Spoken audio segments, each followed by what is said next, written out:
በስመ አብ ወወልድ ወመንፈስ ቅዱስ አሃዱ አምላክ። ሰላም ቤተሰቦቻችን እንደምን አላችሁ? እኛ እግዚአብሔር የተመሰገነ ይሁን ሰላም ነን። ዛሬ ደግሞ በሌላ ቪዲዮ ወደ እናንተ መጥተናል። ይህም ቪዲዮ ከትናንትናው ቪዲዮ የቀጠለ ነው።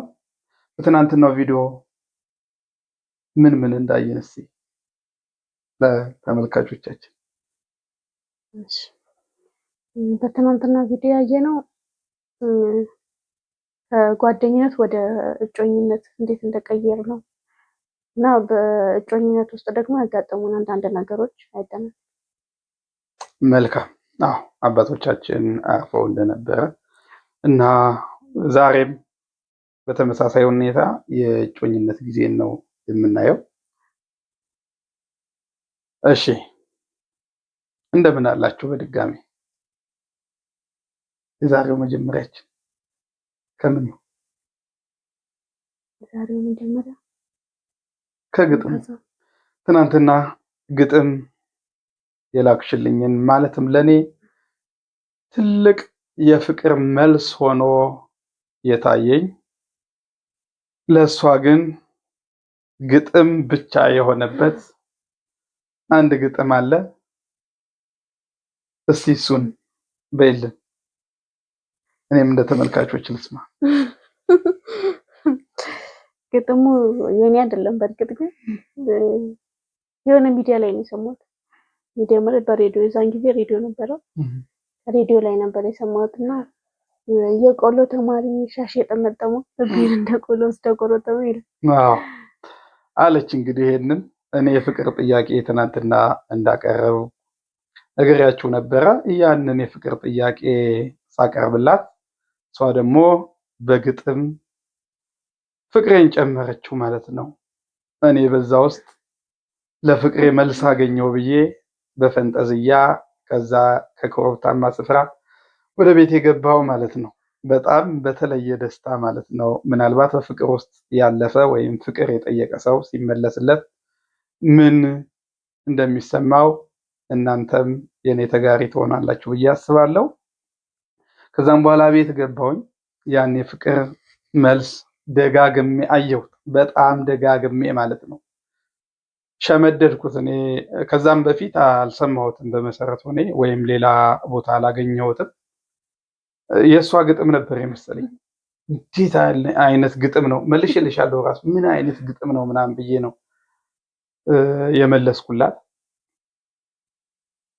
የቆሎ ተማሪ ሻሽ የጠመጠመው ያኔ ያው እኔም መርጌታ ነኝ። በመምህርነት ተመርቄ ነበር ወደ ሰበታ የሄድኩትና በቃ ይሄ በደንብ እኔን የሚገልጽ ስለሆነ በቃ የተለየ ደስታ ነው የተሰማኝ። ያችን የፍቅር ስንቅ ወይም የግጥም ስንቅ ይዤ ወደ ሰበታ ተመለስኩ ማለት ነው። ከዛም በኋላማ እኔም በግጥም ሰበታ ገብቼ በግጥም በቃ ያኔ የገጠምኩት ግጥም ይገርማችኋል። እኔ እንደው ፍቅር የሚያቀብለው የራሱ የሆነ ግጥም አለና የግጥም መድበል ይወጣል። በእውነት በጣም ይሞላ ነበር። በቃ ቴክስት ሜሴጅ በቃኝ እስከሚል ድረስ ማለት ነው። እኔ አሁን ከሌላ እየወሰድኩኝ ሌላ ላይ ኮፒ አድርገው ነበር በፊት።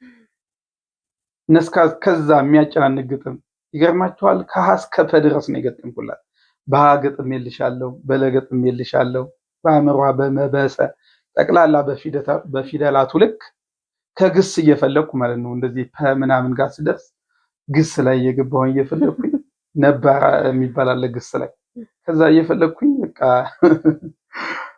ገጣጥመው ነበር ማለት ነው። ግን የሚገርመው ወይም የሚያሳዝነው በዚህ ወቅት ግጥሙ የለም፣ ሁለታችንም ጋር የለም። ያው እኔም በወቅቱ አንዳንዴ ያው ጸብ ስለነበረ አንዳንዴ ፍቅር እንሆናለን፣ አንዳንዴ እንጣላለን፣ በዛ መሃል እናጠፋዋለን ማለት ነው። እሷ ግን በመሰረቱ አላጠፋችውም ነበረ። ቤተሰብ ፍራቻ ነው። ቤተሰብ እያነበቡ ሲያቅቷት ቤተሰብ ስለማያውቁ ማለት ነው። ምንም ሽማግሌ አልተላከም፣ ለነሱ ግልጽ የሆነ ነገር የለም። ልጅ ናት እሷ። ስለዚህ ቤተሰብ እያየ ሲያስቸግራት አጠፋችሁ ማለት ነው። በዚህ መሀል መድበል በጣም በጣም በመሰረቱ ለእኛም ለቤተሰብም ሊጠቅም የሚችል ግጥም ነበር። ምክንያቱም ትልቅ ትውስታ ስለሆነ ማለት ነው። ታሪክም ነበር። በጣም ራሱን የቻለ ታሪክ ይወጣው ነበረ።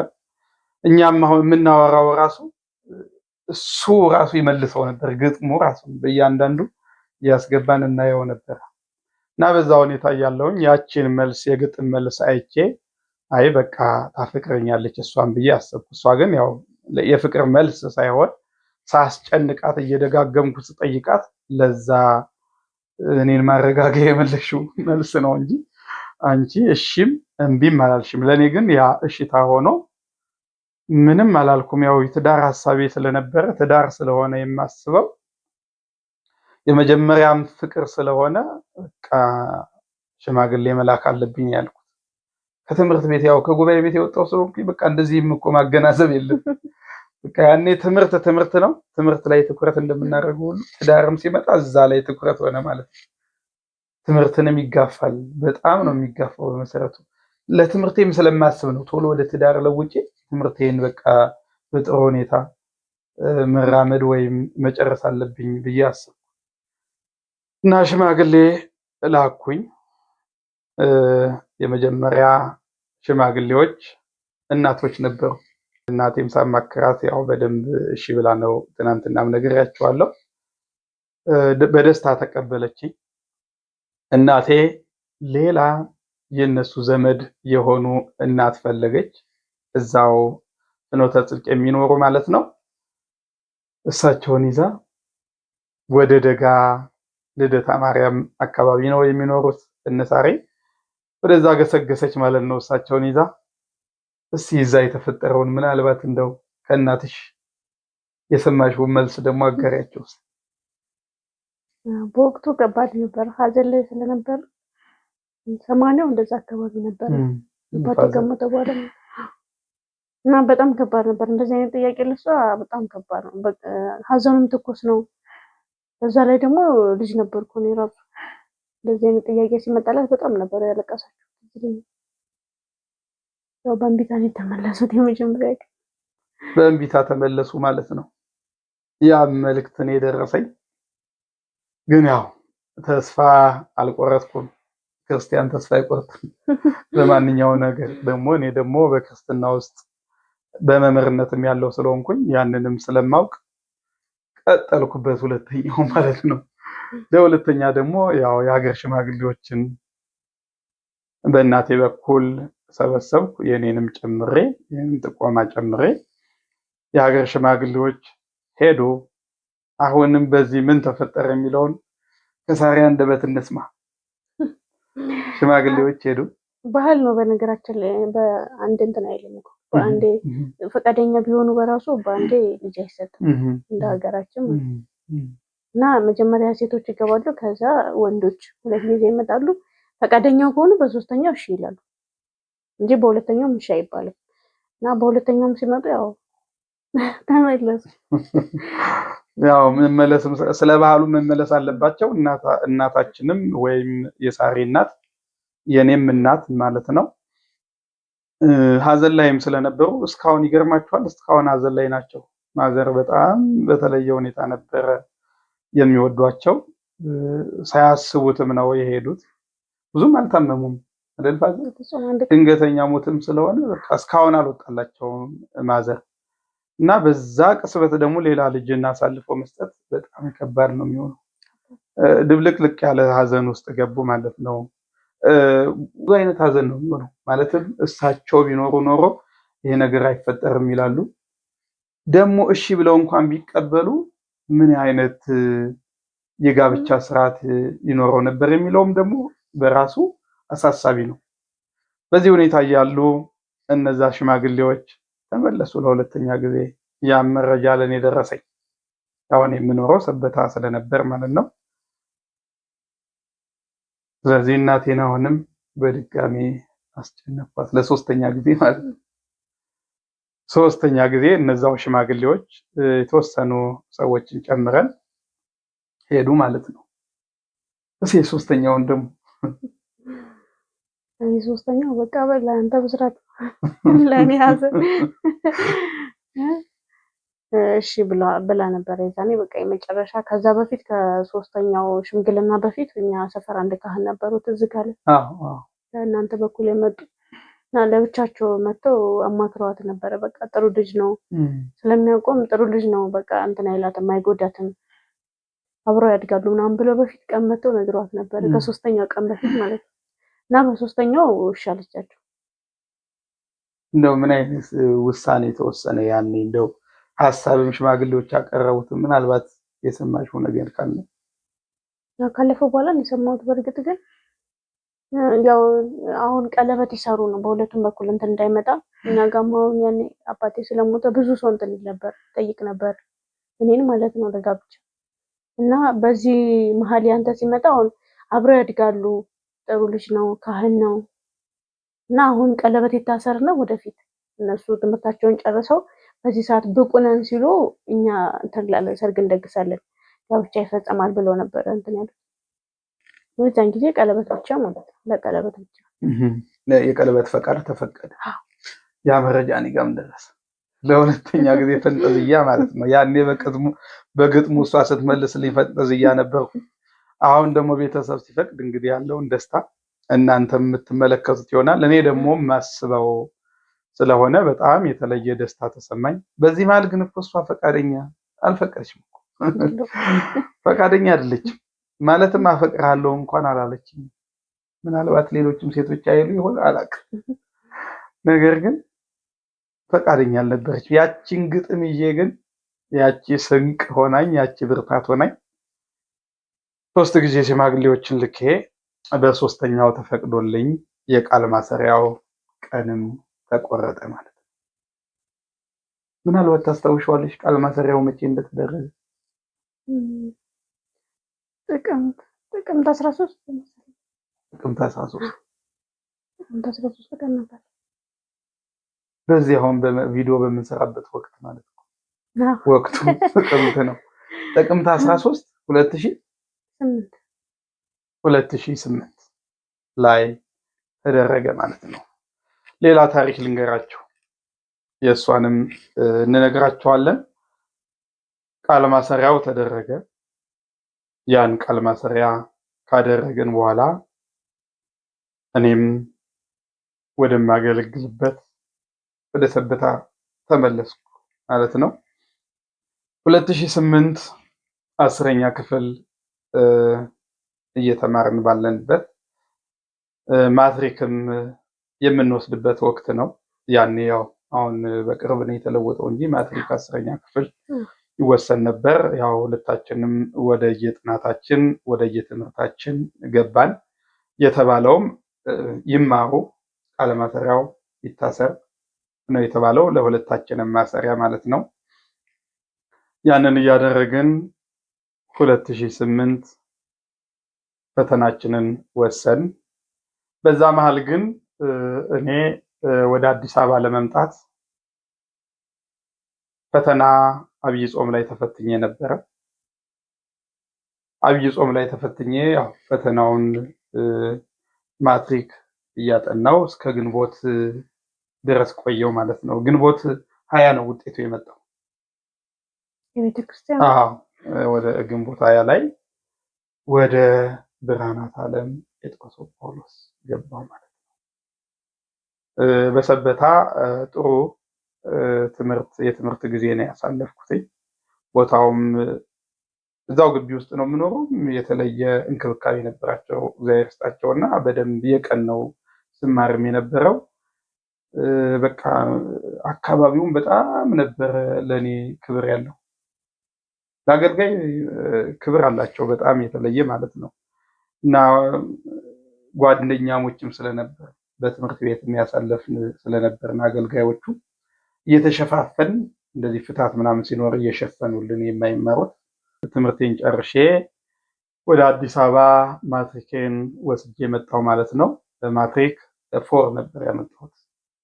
ስትሬት ነበር ትምህርት ቤቱ የሚጠብቀኝ። ያው የፍቅር መስዋዕትነት ለፍቅር መስዋዕትነት ተከፈለ ማለት ነው። ሌላው ነጥብ እግዚአብሔር ይመስገን ፎር ይዤ አዲስ አበባ ገባሁ። አሁንም የማገለግልበት ለ10 ዓመታት እያገለገልኩ በምገኝበት ቦታ ተቀጠርኩ። በዛውም 11 እና 12ን ወደምማርበት ትምህርት ቤት ደግሞ መድኃኔዓለም መሰዳድሮ ትምህርት ቤት የቀን ገባው ማለት ነው። እኔ ስፈራው ነበር በመሰረቱ እዛ እያለሁ። ወደዚህ መምጣት ሀሳብ ሲመጣ እኔ አልሄድም፣ ፍጹም አልሄድም። ምክንያቱም ትምህርቴን ያስተጋጉልብኛል። እዛ ቀን ነበር የምማረው፣ እዚህ ግን አገልግሎቱም ስለሚሰፋ ፍታትም አለ። የሚረዳኝም አላገኝ፣ አንተዋወቅም፣ ለመረዳዳትም አይመችም ብዬ ስላሰብኩ አልመጣም ብዬ ነበረ። ነገር ግን ከጠበቅኩት በላይ እዚህ ደግሞ እያገዙኝ እነ መምህር ምዕራዊ እያገዙኝ ትምህርቴን በጥሩ ሁኔታ ጨረስኩ ማለት ነው። ጥሩ ውጤት ነው ያመጣሁት። አሁን ያው ፍቅሩም ይህን ያህል አይረብሸኝም። ጸብ የለም፣ ጸብ ተቋርጧል፣ ተፈቷል። ገርመሻል። እንደው ከዛ በፊት ግን ከእንትን በኋላ ከቃል ማሰሪያው በኋላ ጸብ ነበር እኮ ጠብታ እያለን ማለት ነው።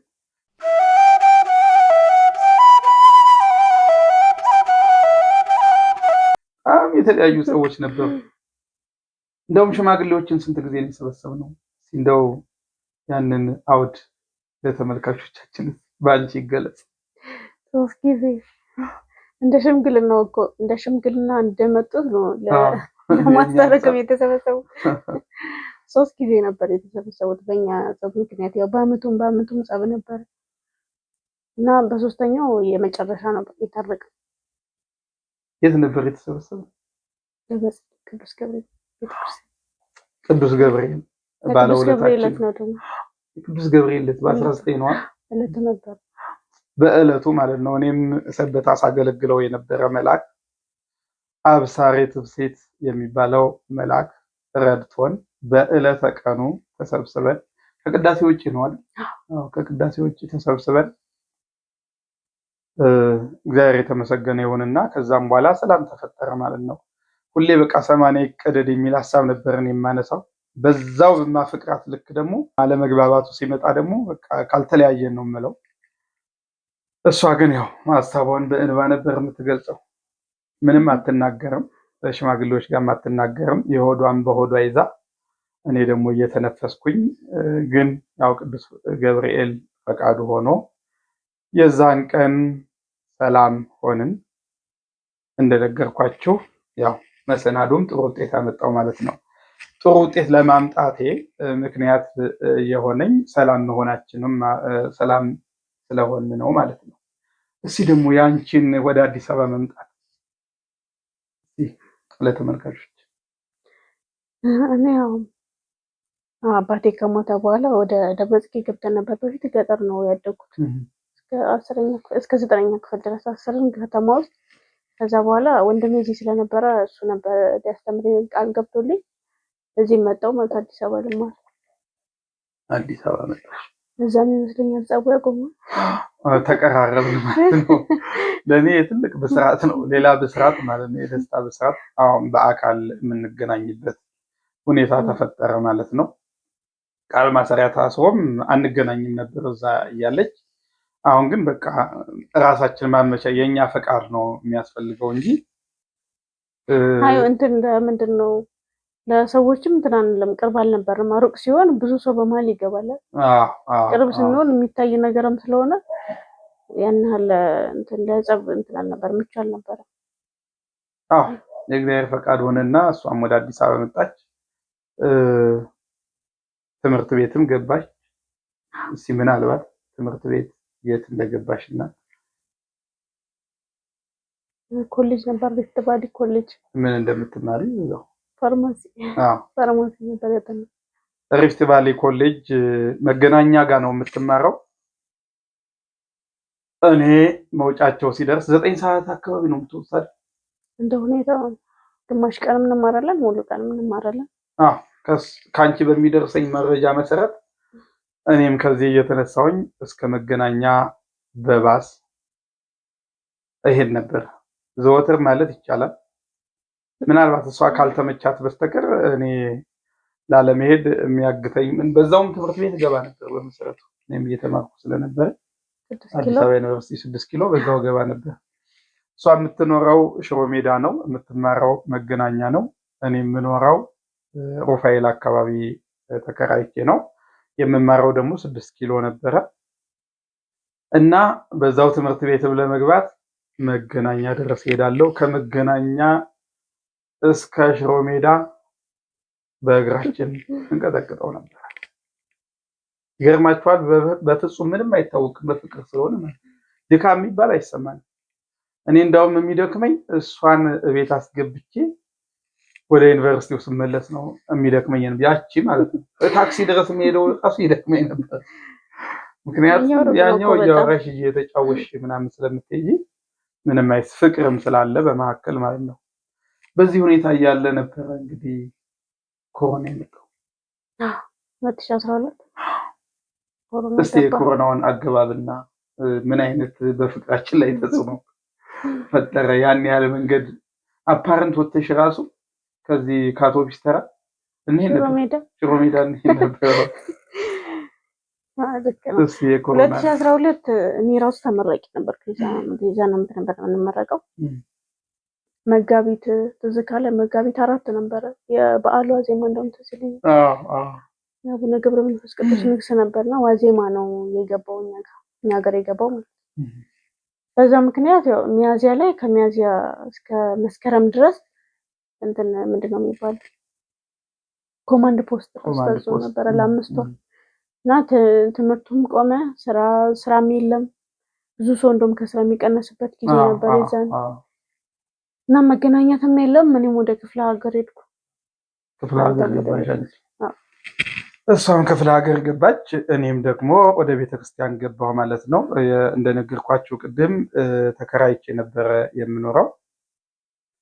ቢሆንም ግን ያው ላጤ ስለነበርኩኝ ወይም ብቻዬን የምኖር ስለነበርኩ ብቻቸውን የሚኖሩት ቤተክርስቲያን ያገልግሉ ወይም በቤተክርስቲያን አጸድ ውስጥ እየኖሩ ያገልግሉ የሚል ውሳኔ በስብሰባ ተወሰነ።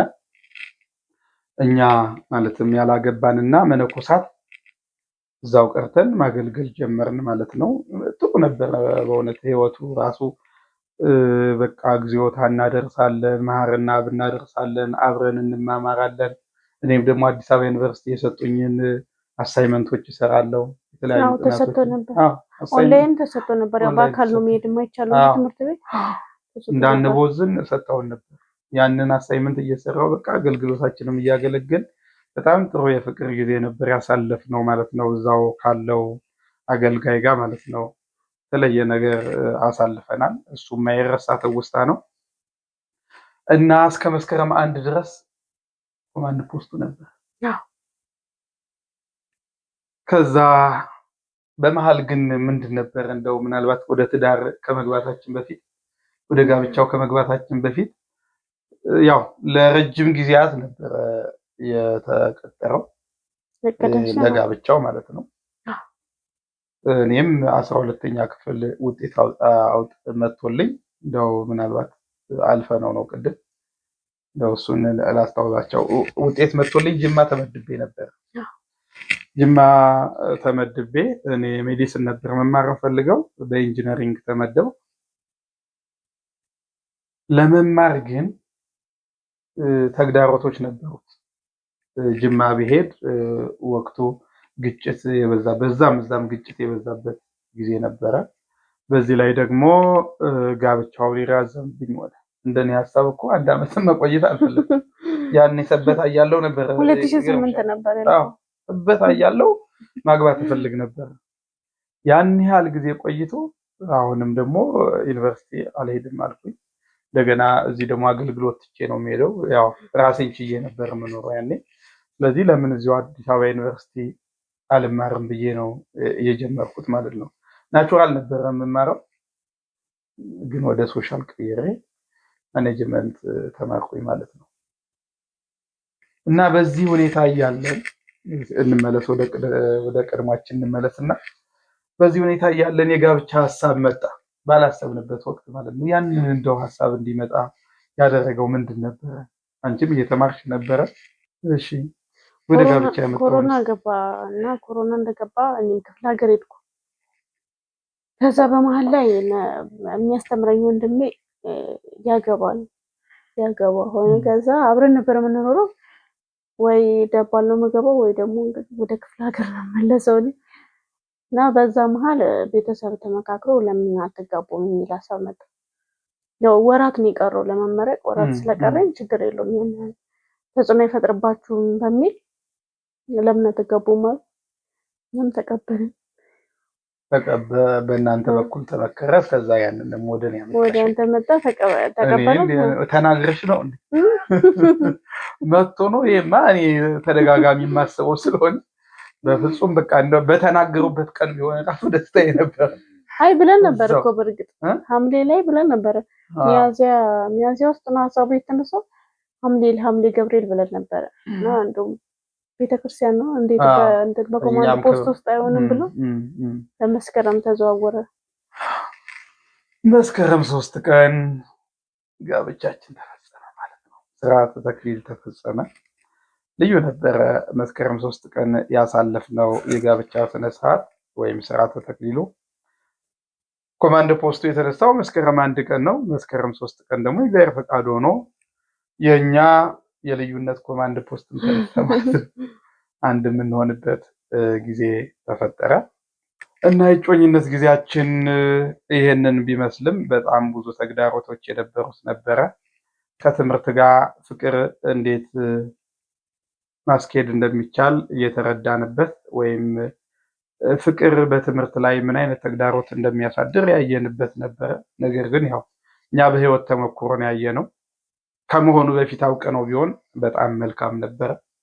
ነገር ግን እኛ እየኖረን አየነው። ያን ያየነውን ደግሞ ወደ እናንተ ማካፈል ግድ ነው። ማለትም አምናችሁበት እንድትገቡ ማለት ነው። ወጣት ሊመለከት ስለሚችል ከጋብቻ ከማግባቱ በፊት ያለ ወጣት ሊኖር ስለሚችል ለዛ ማካፈል ግድ ነው ማለት ነው።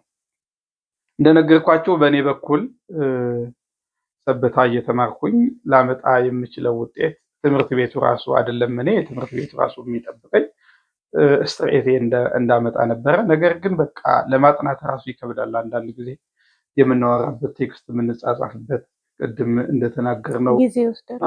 ግጥም እንግዲህ ከአስከፈ መጽሐፍ ማለት ቀላል አይደለም። ከአስከፈ በአንድ ቀን መሰለኝ የጻፍኩት ራሱ በአንድ ቀን ማለት ነው። በአንድ ቀን ማሰቡ ራሱ እና ብዙ ግጥሞች ነበሩ። ከአስከፈ ብቻ እኮ አይደለም፣ በጣም ብዙ ግጥሞች ነበሩ። በጣም ብዙ መጻጻፍ አለ። በመሃል ደግሞ ጸብ አለ። ያ መጣላቱ ምናምን ለማጥራት በጣም ይረብሽ ነበር። ፍቅሩ በራሱ ተራርቆ መሆኑ የራሱ የሚረብሽ ነገር ነው። ከዛ ደግሞ ጸብ ሲጨመርበት ደግሞ የጋብቻ ሐሳብ ላለው ሰው ደግሞ ምን ያህል እንደሚረብሽ። ምክንያቱም እኔ አሁን ጋብቻን በቃ ገነት ገባው ብዬ ነው ያሰብኩት በዛ ወቅት ማለት ነው። ምክንያቱም በእኔ ሐሳብ ማለት ግን ምንድነው ገነቱን ብቻ ነው ያሰብኩት እንጂ ምንድነው እሱ ገነትን ያለ ተጋድሎ ማለት ነው። እሱ ያለ ምንም መልካም ስራ ወይም ደግሞ ያለ ወጣ ወረድ የሚገባበት ማለት ነው።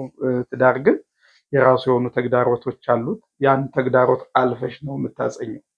እኔ ግን ያንን አይደለም። በቃ ዝም ብዬ ስገባ የሆነ ብርሃን ሆኖ ምንም ለፊቱም ብቻ ነው ወጣ ወረድ የሌለው ብዬ ነበር የማስበውና በዚህ ምክንያት ፍቅር በእውቀት ላይ የተለየ ወይም በትምህርት ለተማሪ ሰው የተለየ ተጽዕኖ ይፈጥራል እና ለእናንተ የምናስተላልፈው መልእክት ምናልባት አንቺ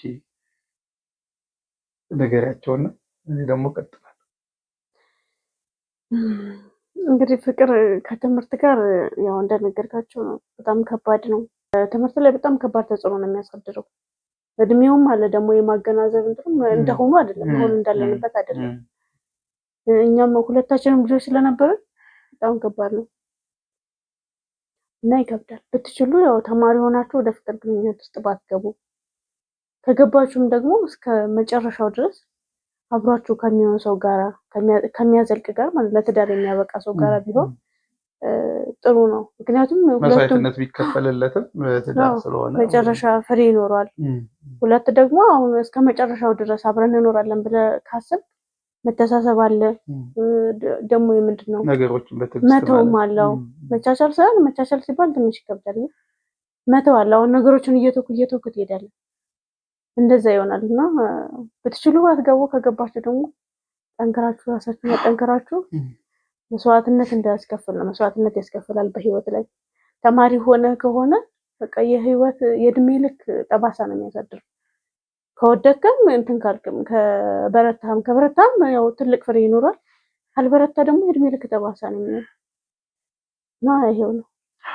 ይሄንን የመሰለ ወይም የመሸከም አቅሙ ካለንና እግዚአብሔርም ደግሞ እግዚአብሔርን መጠየቅ ነው በመሰረቱ ለማንኛውም ነገር አንተ ቀደም ማለት። ምክንያቱም እሱ ከቀደመበት ፍቅርን መችስ ከእግዚአብሔር በላይ የሚያውቅ ፍቅርን የሚሰጥም ስለሌለ እሱ የሚመቸንን ያው አዳምንም ራሱ ሲፈጥርለት ሔዋንን የምትረዳው ነው ያለውና የሚረዳንን የሚሰጥን እሱ ስለሆነ እግዚአብሔር ከረዳን። ነገር ግን እንደ ሰውኛ ስናስበው በትምህርት ላይ የተለየ ተጽዕኖ ያመጣል ነው። ምክንያቱም ትኩረት እንዳናደርግ ማለትም ተማሪ የሆነ ሰው ትምህርቱን ብቻ ነው ማሰብ የቻለበት እንጂ ተጓዳኝ የሆኑ ነገሮችን ካሰበ እውቀትን የመሰብሰብ ኃይሉ ይደክማል ማለት ነው። ከዛ ችግር ለመውጣት ለጊዜው ፍቅርን ቆየኝ አላማዬ ቅደም ብሎ አላማን ማስቀደም የተሻለ ነው የሚሆነው። ምናልባት የምጨምረዋለ ሌላ የምጨምረው ያው በፍቅር ግንኙነት ውስጥ አሁን ሁለቱም ተማሪዎች ከሆኑ ቢተሳሰቡ ስለ አሁን ሴቶች ብዙ ጊዜ ስጦታም ነው ይፈልጋሉ፣ መጋበዝ ይፈልጋሉ እና እሱ አሁን ሁለቱም ተማሪዎች እስከሆኑ ድረስ ብሩ መቼም ከየትም አይመጣም ማለት ነው። እና አሁን አንተ ይዛኔ ለምሳሌ እንትን ነበር ተማሪ ነበርክ፣ ቤት ኪራይ አለ፣ የታክሲ አለ፣ የምትማርበት ድረስ የምትሄድበት ደግሞ ራስህን ችለህ እስከኖርክ ድረስ ምግብ አለ፣ ሳትበላ አትኖርም እና ያ ሁሉ ወጪ አንተ ላይ ነው እና በዛ ሰዓት ያው አስቸጋሪ በሆነ ነው። ምንም አይነት ሰርፕራይዝ አልፈልግም እስካሁን አልፈልግም። አስቸጋሪ በሆነ ኖሮ በጣም ከባድ ነበር። ደግሞ እምቢ ማለትም አይቻልምና ሴቶቻችን ትንሽ ሰብሰብ አድርጎ ማለት ነው ሀሳባቸው ፍላጎታቸው እንዲያውቁ ወደፊት እኮ እንትን ይላል። ምንድነው ሁለቱም በኖራቸው ጊዜ የተለየ ጊዜ ማሳለፍ ይችላሉ። በወቅቱ ግን ያው ከባድ ነው የሚሆነው። እሱ ደግሞ ሌላ የራስ ምታት ነው የሚሆነው ተጨማሪ ነው። አሁንም በእግራችን የምንሄድ የነበረው ወጪ ለመቆጠብ ነው። ይሄንን ሽሽት ነው ማለት ነው። ወጪ ለመቆጠብ ነው። ያው ካፌ ከገባን ትልቅ ወጪ ስላለ እንደ ካክራይ ጋር ደግሞ ያጣላል እንጂ ወይ ያልቅና እምቢ አይባልም ተጠይቁ መቼ ነገ የሚበላውም ይጠፋል። ነገ የሚበላውም ስለሚጠፋ ቢያንስ ያው ለነገ አሳድረ ነው ከጋብቻ በኋላ ላለው ይደርሳል በሚል ለነገ አሳድረ ነው እግራችንን ስናቀጥል ነበር። በዚህ ሁኔታ ነው እንግዲህ እዚህ የደረስነው እና ማናቸውም ወደ ትዳር ወይም ፍቅር ሲይዝ የራሱ የሆነ ተግዳሮት ይኖረዋል። ራስን ለተግዳሮቱ ግን ማዘጋጀት ተገቢ ነው እንላለን። የመጨረሻ መልእክታችን ይሄ ነው ማለት ነው። ሰላም ሁኑልን። የእግዚአብሔር ሰላም ከእናንተ ጋር ይሁን። ደህና ሁኑ።